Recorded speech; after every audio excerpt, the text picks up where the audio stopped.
আমাদের স্বপ্ন আকাঙ্ক্ষা প্রত্যাশা, প্রতিটি পরিবর্তনের মধ্য দিয়ে আমাদের স্বপ্ন আকাঙ্ক্ষা প্রত্যাশাগুলো মানুষ জানান দিয়ে দেয়।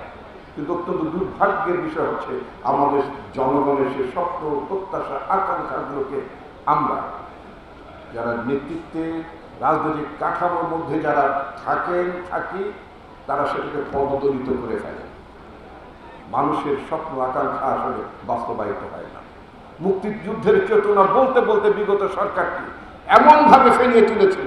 মুক্তিযুদ্ধের চেতনা মানে কি গুমের রাজনীতি? মুক্তিযুদ্ধের রাজনীতি মানে কি দিনের ভোট রাতে করা? মুক্তিযুদ্ধের চেতনা মানে কি বিরোধী শক্তিকে নির্মূল করে দেওয়া? মুক্তিযুদ্ধের চেতনা মানে কি একটা ফেক পার্লামেন্ট ক্রিয়েট করা, একটা ফেক অপোজিশন তৈরি করা, অথবা বিনা ভোটে পারপেচুয়ালি অব্যাহতভাবে ক্ষমতায় থাকা? যে সরকারটি গত 15 বছর সরকারের নামে নির্বাচনের নামে ক্ষমতা ছিল, খোদ শেখ হাসিনাই তো নির্বাচিত ছিলেন না। আমি তার দুঃখিত, তার ক্ষমতায় থাকা অবস্থায় আমি বেশ কয়েকবার বলেছি যে আপনি নির্বাচিত প্রধানমন্ত্রী নন। আপনার নিজের আসন গোপালগঞ্জে যদি ভোট গণনা করা হয় তাহলে 10%-এর বেশি ভোটে আপনার ওই ভোটের যে বই মানে যে স্লিপটা থাকে এক পাশে তো কর্তৃপক্ষের কাছে থাকে, মুড়ি বইতে ভোটারকে সই দিতে হয়, ভোটারকে অথবা কি বলে আপনার টিপ সই দিতে হয় অথবা স্বাক্ষর করতে হয়। 10%-এর বেশি মানুষ গোপালগঞ্জের টুঙ্গি পাড়ায় কোটালি পাড়ায় শেখ হাসিনাকে টিপ সই দিয়ে স্বাক্ষর দিয়ে ভোট দেয়নি, বাক্স ভরেছে।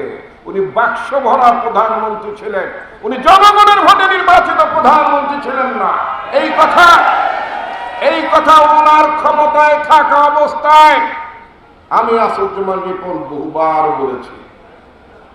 একইভাবে এটা তো মুক্তিযুদ্ধের চেতনা দেখলে 90 গণ অভ্যুত্থানের পরে বাংলাদেশের যে গণতান্ত্রিক অভিযাত্রা শুরু হওয়ার কথা ছিল, আওয়ামী লীগের বিরোধিতার কারণে নানাভাবে গণতন্ত্রের মধ্যে সংকট সৃষ্টি করার কারণে আমরা কিন্তু সেই গণতান্ত্রিক অভিযাত্রাকে আমরা সম্পন্ন করতে পারিনি।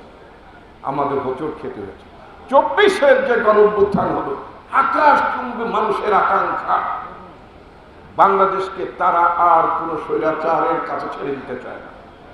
বাংলাদেশকে তারা একটা ডেমোক্রেটিক ট্রানজিশনের মধ্য দিয়ে রাষ্ট্রকে গণতান্ত্রিক রাষ্ট্র হিসেবে দেখতে চায়।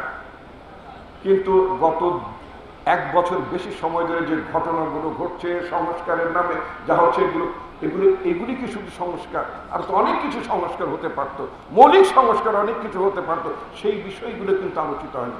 জনগণের ক্ষমতায়নের জন্য জনগণকে ইম্পোর্ট করার মতো কি সংস্কার হয়েছে গত 14 মাসে? কোনো সংস্কার হয়নি।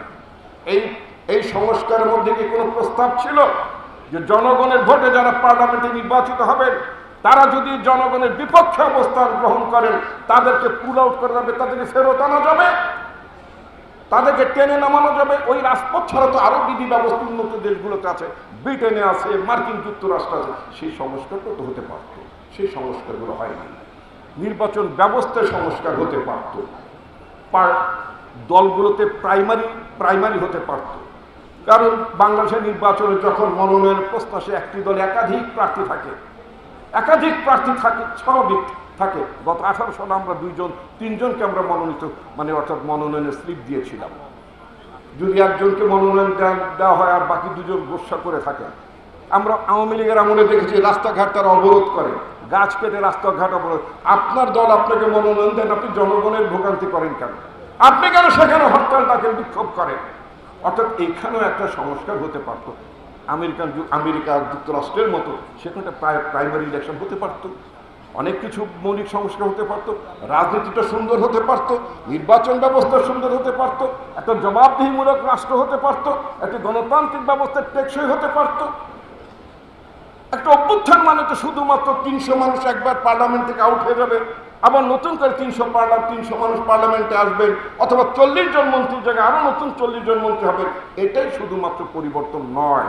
এই কারণে বলছিলাম যে জনগণের স্বপ্ন, জনগণের আকাঙ্ক্ষা, জনগণের প্রত্যাশা বারবার হোঁচট খেয়েছে, বারবার হোঁচট খায়। সেজন্য আমরা বলতে চাই আমাদের একটা টেকসই গণতান্ত্রিক ব্যবস্থা দরকার। আমাদের সামনের নির্বাচন, আমাদের একটা নির্বাচন জরুরি, একটা নির্বাচিত সরকার জরুরি, একটা নির্বাচিত সরকার না থাকলে এই দেশে আরো বহু ধরনের সংকট চলে আসতে পারে। আমার পার্টির বিপ্লবী মহাসচিব গত 3 দিন আগে তিনি বলেছেন, পার্টির নেতারা, সিনিয়র নেতা, পার্টির অ্যাক্টিং চেয়ারম্যান, পার্টির মহাসচিব যখন কোনো বক্তব্য দেন, মেহরবানি করে মনোযোগ সহকারে সে বক্তব্যের দোতনাটি একটু খেয়াল করবেন। সংকট তো আছেই, সংকট ঘনীভূত হওয়ার চেষ্টা করা হচ্ছে, দেশকে গভীর সংকটের দিকে ঠেলে দেওয়ার চেষ্টা হচ্ছে। এই সকল ষড়যন্ত্রের মোকাবেলা করে ফেব্রুয়ারির মধ্যেই জাতীয় নির্বাচন অনুষ্ঠান হওয়া জরুরি এবং এই সংকটকে মোকাবেলা করার জন্য আমরা দেশের পক্ষে, সরকারের পক্ষে থাকবো, যাবতীয় ষড়যন্ত্রকে আমরা রুখে দেবো।